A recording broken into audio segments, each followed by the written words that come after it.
రాజ్యాంగ రూపకర్త అంబేద్కర్ను కాంగ్రెస్ ఎన్నిసార్లు అవమానించిందో తెలుసా?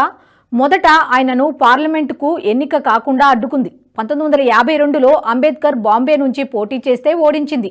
అలాగే 1954లో మరోసారి బంద్రా నియోజకవర్గం నుంచి పోటీ చేస్తే అక్కడ కూడా ఆయనను ఓడించింది.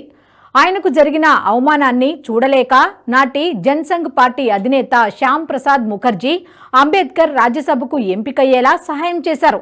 రాజ్యాంగ నిర్మాతకు భారతరత్న ఇవ్వడంలోనూ కాంగ్రెస్ ది చిన్న చూపే. ఇందిరాగాంధీకి 1971లో భారతరత్న వచ్చింది. కానీ అంబేద్కర్ కు భారతరత్న రావడం కోసం 1991 వరకు వేచి చూడాల్సి వచ్చింది. అంతేకాదు, మరణించిన తర్వాత పివిని కాంగ్రెస్ ఎలా అవమానించిందో అదే తరహాలోనే అంబేద్కర్ ను అవమానించింది.